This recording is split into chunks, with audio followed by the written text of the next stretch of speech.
बिस्मिल्लाहिर्रहमानिर्रहीम। अस्सलाम वालेकुम डियर स्टूडेंट्स। आज बायोलॉजी पार्ट 1 का चैप्टर 4 का जो लास्ट टॉपिक हम पढ़ने लगे हैं, that is difference between prokaryotic and eukaryotic cell. So let's start the topic. बेटा ये ऐसा टॉपिक है जो लॉन्ग क्वेश्चन के तौर पर आता है। इसमें 1-2 MCQs हैं और शॉर्ट क्वेश्चन भी हैं। तो चलें हम टॉपिक को स्टार्ट करते हैं। सो फर्स्ट ऑफ ऑल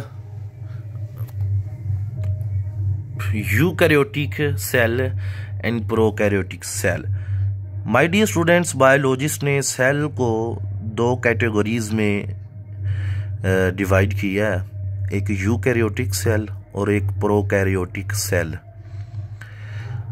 अब यहाँ पे हम डिफरेंसेस को स्टार्ट करते हैं। यूकैरियोटिक सेल कैसा होता है और प्रोकैरियोटिक सेल कैसा होता है। माय डियर स्टूडेंट्स, जो यूकैरियोटिक सेल है उसमें डेफिनिट न्यूक्लियस होता है, डिफाइंड न्यूक्लियस होता है, एक ख़ास न्यूक्लियस होता है जिसमें न्यूक्लियर मटेरियल यानी कि जेनेटिक मटेरियल वो इनक्लोज्ड होता है इन अ double membrane.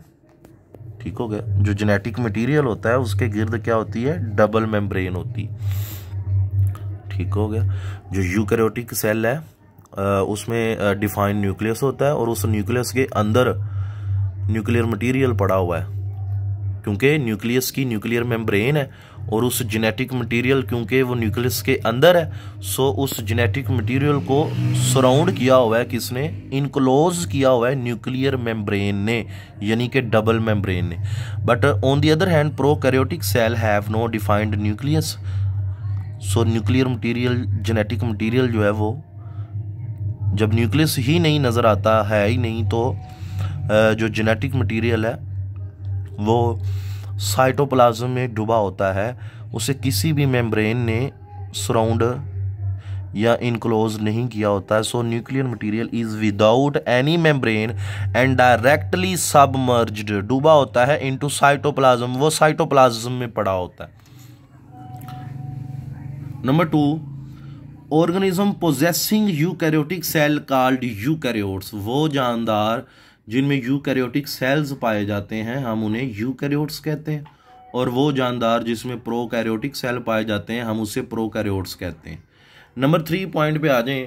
Membrane bound structures are present in the eukaryotic cell. Golgi apparatus, mitochondria. Membrane bound structures are present in eukaryotic cell, for example Golgi apparatus, mitochondria, endoplasmic reticulum and chloroplast. On the other hand, prokaryotic cell has no membrane bound structures. अच्छा, prokaryotic cell में ना सिर्फ एक membrane bound structure है, plasma membrane. ठीक हो गया। Eukaryotic cell have large sized ribosome, ATS MCQs के पॉइंट ऑफ व्यू से ये इंपॉर्टेंट पॉइंट है। But prokaryotic cell have small size ribosome 70S। इसे हमने एक्सप्लेन किया था बड़े अच्छे अंदाज में जब हमने राइबोसोम पढ़ा था। On the other hand next point is, जो यूकैरियोटिक सेल है वो डिवाइड करता है by mitosis and meiosis, but prokaryotic cell divide by binary fission. Binary fission क्या होता है, एक सेल का 2 में टूटना। फिशन मीन टूटना, binary mean 2। Next point is eukaryotes evolve from prokaryotes. अच्छा, इसको समझने के लिए पहले ना आप प्रोकैरियोटिक सेल का पॉइंट सुने। बेटे सुनिएगा, कहते हैं कि जो प्रोकैरियोटिक सेल है ना, अगर आप देखें तो हमने अभी पढ़ा है, उसका स्ट्रक्चर बहुत सिंपल होता है। प्रोकैरियोटिक सेल का स्ट्रक्चर जो है वो बहुत सिंपल होता है, और साइंटिस्ट कहते हैं कि जो एवोल्यूशन हुई है वो सिंपल टू कॉम्प्लेक्स हुई है, यानी पहले लाइफ सिंपल थी, अब लाइफ कॉम्प्लेक्स हो गई है। सो प्रोकैरियोट्स सिंपल स्ट्रक्चर रखता है जबकि यूकैरियोट्स कॉम्प्लेक्स स्ट्रक्चर रखता है। सो उन्होंने कहा, बायोलॉजिस्ट का ये अकीदा है कि जो यूकैरियोट्स हैं ये इवॉल्व्ड हुए हैं, इनकी एवोल्यूशन हुई है, ये बने हैं फ्रॉम दी प्रोकैरियोट्स। सो फिर पुराने कौन हुए, ओल्डेस्ट कौन हुए, प्रिमिटिव कौन हुए, प्रोकैरियोट्स। सो प्रोकैरियोट्स में पॉइंट क्या है, मोर प्रिमिटिव स्टेज ऑफ एवोल्यूशन, ये एवोल्यूशन की बहुत पुरानी स्टेज है। than eukaryotic. Why? Because of their simple structure. क्योंकि लाइफ सिंपल से कॉम्प्लेक्स हुई है। सो यही एवोल्यूशन है। Eukaryotes evolved from prokaryotes. So ये यूकैरियोटिक सेल का point. Next cell wall, that is very important point. अगर हम यूकैरियोट्स की बात करें तो सेल वॉल जो है वो सेलुलोज की हो सकती है, मतलब के प्लांट्स में, जबकि काइटन की होती है फंजाई में। अब सेल वॉल जो है बैक्टीरिया की, प्रोकैरियोट्स की, ये समझने वाली है।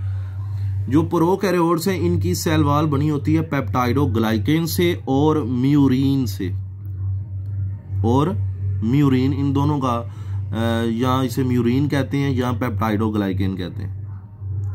अच्छा, पेप्टाइडोग्लाइकेन में दो वर्ड हैं, एक पेप्टाइडो जिसका मतलब है shorter chain of amino acids, यानी अमाइनो एसिड की छोटी छोटी चेन्स, जबकि ग्लाइकेन एक पॉलीसेक्राइड है, यानी कि पॉलीसेक्राइड जो है उसने कोवलेंट बॉन्ड बनाया होता है अमाइनो एसिड्स के साथ।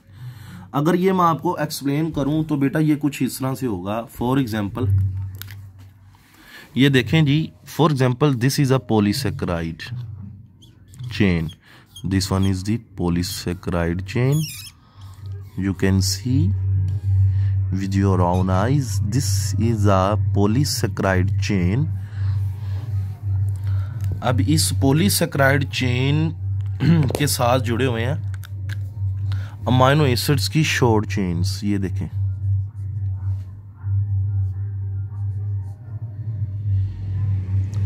अमाइनो एसिड्स की शॉर्टर चेन्स, और पॉलीसेक्राइड ने अमाइनो एसिड के साथ बॉन्ड बनाया हुआ है कोवलेंट बॉन्ड।